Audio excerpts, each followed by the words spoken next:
अस्करी नामा दीबाचा डॉक्टर जमील जालबी।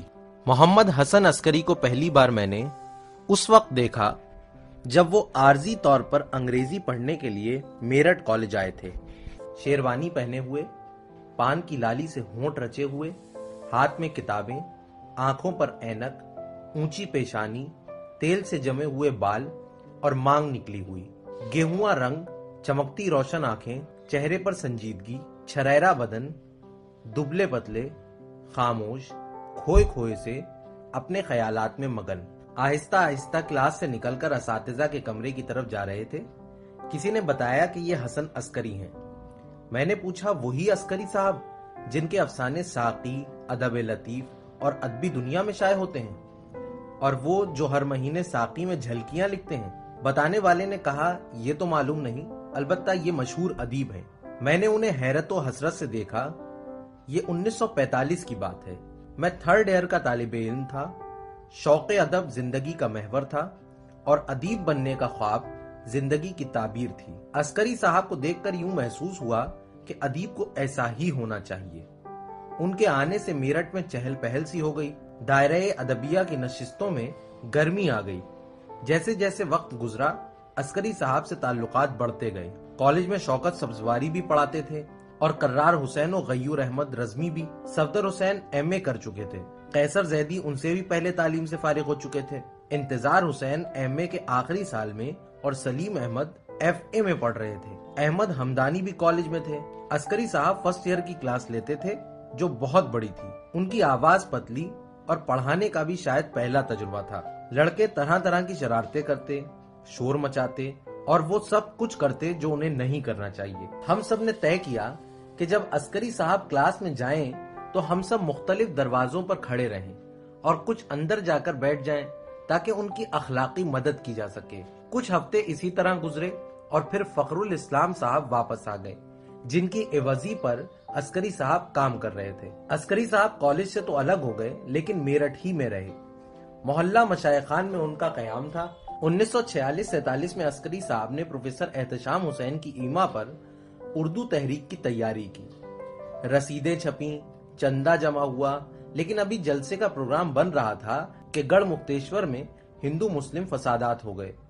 बिहार, कलकत्ता और दिल्ली के फसादात ने सारे बर्रे अजीम की सूरत हाल को बदल कर रख दिया और पंजाब के फसादात ने रही सही कसर को पूरा कर दिया। पाकिस्तान जिंदाबाद के नारे अब बहुत करीब से सुनाई देने लगे थे। उसी जमाने में अस्करी साहब ने अपना एक मजमून मीर जी दायरे अदबिया में पढ़ा। ये आखिरी नशिस्त थी जिसमें मैं शरीक था। मजमून के बाद बहस का आगाज हुआ। प्रोफेसर शौकत सब्जवारी मुनाजरे के माहिर और सारे शहर में मंतकी मशहूर थे। उन्होंने ताबड़तोड़ अस्करी साहब के मजमून पर एतराजात किए और अस्करी साहब को इस तरह पर घेरा कि निकलना मुश्किल हो गया। अस्करी साहब कुछ देर तो बहस में शरीक रहे।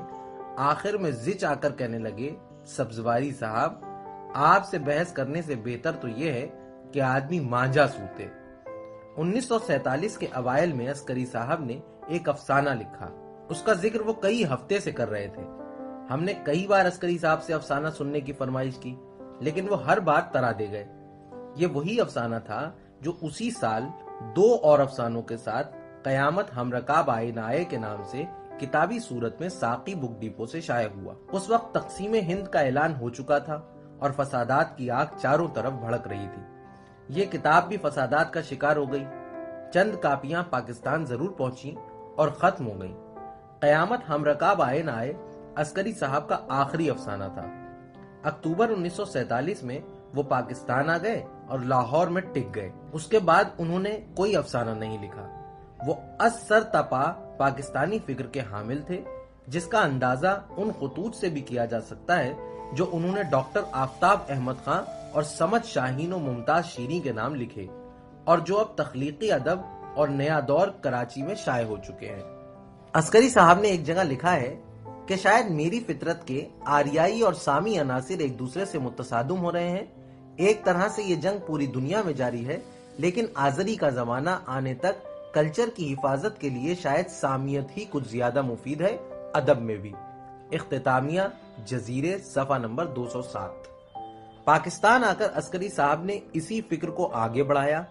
پاکستانی ادب کی شناخت کی بحث اسی انداز نظر کا نتیجہ تھی، اور اس کے بعد جو کچھ انہوں نے لکھا اس میں سامیت کا عنصر بڑھتا اور گہرا ہوتا گیا، اور وہ افسانہ نگاری سے دور اور فکر و خیال سے قریب تر ہوتے چلے گئے۔ حسن عسکری کے افسانے کی کل تعداد 11 ہے۔ 8 افسانے جزیرے کے نام سے 1943 میں ساقی بک ڈیپو دہلی سے شائع ہوئے، جس میں ستمبر 1939 سے فروری 1943 تک کے افسانے شامل ہیں۔ 1947 میں ان کا دوسرا مجموعہ قیامت ہم رکاب آئے نہ آئے کے نام سے شائع ہوا، جس میں 3 افسانے شامل ہیں۔ ذکر انور اور گٹھلیوں کے دام 1943 میں لکھے گئے، اور تقریباً 3.25 سال بعد ان کا آخری افسانہ لکھا گیا، جس کے نام پر کتاب کا نام رکھا گیا۔ گویا ستمبر 1939 سے فروری 1947 تک تقریباً 7.5 سال کا عرصہ عسکری کی تخلیقی زندگی کا افسانوی دور ہے۔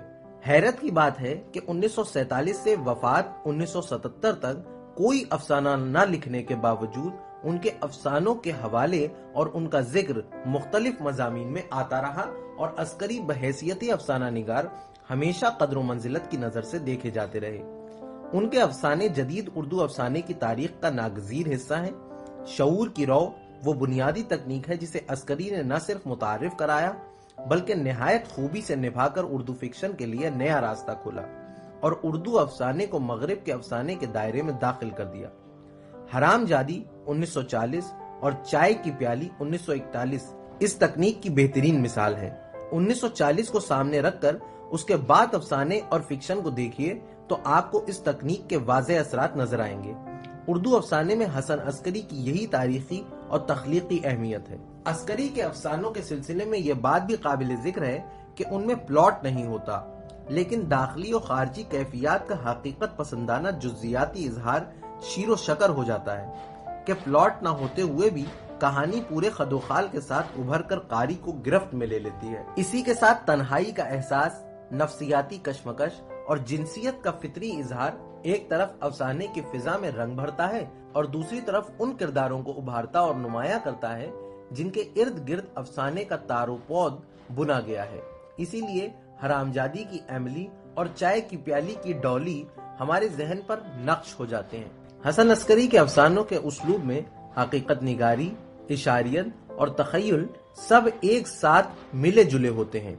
یہ روایتی معنی میں رواں اسلوب نہیں ہے، بلکہ ایک آہستہ رو اسلوب ہے جس میں توازن بھی ہے اور ٹھہراؤ اور ضبط بھی۔ پہلی نظر میں یہ کھردرا اور خشک سا دکھائی دیتا ہے، لیکن دراصل یہ اس مخصوص تکنیک کی فنی تقاضوں کے لحاظ سے یکتا اسلوب ہے۔ اس میں زبان و بیان، روزمرہ تلفظ و لہجہ بھی وہی استعمال کیا گیا ہے جو کرداروں کی پوری طرح ترجمانی کر سکے۔ حسن عسکری نے جزیرے کے اختتامیے میں لکھا ہے کہ اب اردو ادب کو تخلیق سے زیادہ تنقید کی ضرورت ہے، اور یہ بھی لکھا ہے کہ تخلیق اور تنقید جہاں مل کر ایک ہو جاتی ہیں وہ کیریکیچر اور پیروڈی ہے۔ تخلیق اور تنقید کے اس اتحاد کی ایک مثال ان کا افسانہ میلاد شریف ہے۔ گٹھلیوں کے دام کو بھی اسی ذیل میں رکھا جا سکتا ہے، اور دوسری بہتر مثال ذکر انور ہے۔ پیروڈی کا وہ راستہ جو حسن عسکری نے 1943 میں دکھایا تھا آج بھی اسی طرح کھلا ہے، اور کسی ایسے نئے ذہن کا منتظر ہے جو تخلیق اور تنقید کو ملا کر پیروڈی کی سطح پر ایک کر سکے۔ حسن عسکری کے افسانوں کے دونوں مجموعے گزشتہ 40 سال سے کمیاب بلکہ نایاب تھے۔ اردو ادب کی نئی نسل ان افسانوں کی تاریخی اہمیت اور گہرے فنی اثرات سے کم و بیش ناواقف ہے۔ اب جو یہ افسانے محمد حسن عسکری کے افسانے کے نام سے چھپ کر دوبارہ سامنے آ رہے ہیں، میرا خیال ہے کہ اردو افسانے کے تعلق سے حسن عسکری کی تاریخی خدمات کا دوبارہ چرچا ہوگا، اور ہمارے نئے افسانہ نگار یہ بھی دیکھیں گے کہ تنقیدی شعور سے جدید اردو افسانے کو کاٹ کر ہم نے علامت کو کیسی گہری کھائی میں دھکیل دیا ہے۔ حسن عسکری کے افسانے ہمیں اس کھائی سے نکلنے میں مدد دیں گے۔ کراچی، 30 مئی 1987۔